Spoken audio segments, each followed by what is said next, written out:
Voting in Maryland begins in 2 weeks. Not only are there concerns about voting security, but also with the safety when you show up. Joining us live now, public health specialist Carol Winter with some help for staying safe while exercising your right to vote. Good morning, Carol.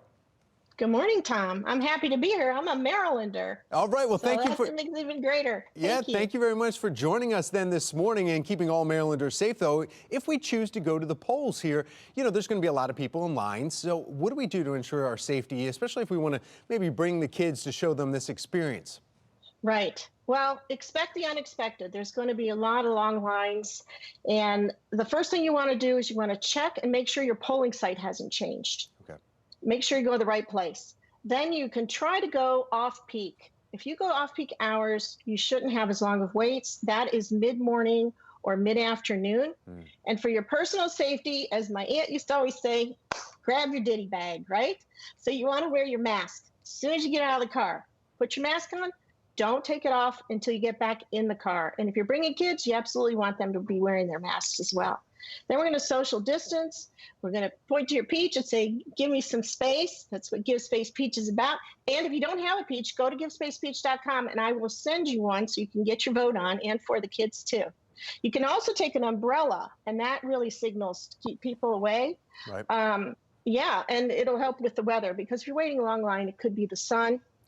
Make sure you have your disinfectant wipes. I would take a snack and absolutely want to take some water, especially if you're bringing the kids, right? Right. Then you want to take a blue or black pen.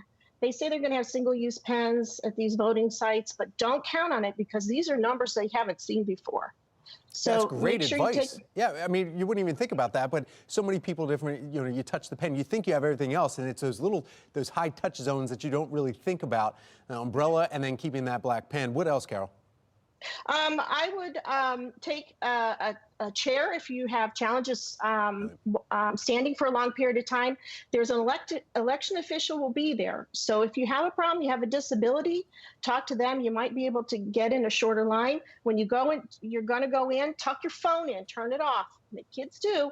Make sure everything's tucked in. You're not going to be able to use it in there. Use the disinfectant before you go in, because you got to remember, these folks, you're seeing them one time. Right. Think of all the hundreds of people they're seeing. And as soon as you get out, use your disinfectant before you get back in the car. Carol, that great advice you just went through right there, hitting all the points. I'm going back to every time I was in voting with the long lines, the legs getting tired, and just seeing all the different people. Excellent points you're bringing up here, Carol Winter. Thank you so much. It's a whole new experience. Yes. Oh, yeah. Yes. Some that we could also participate in still, as long as we just follow your guidelines there. Absolutely.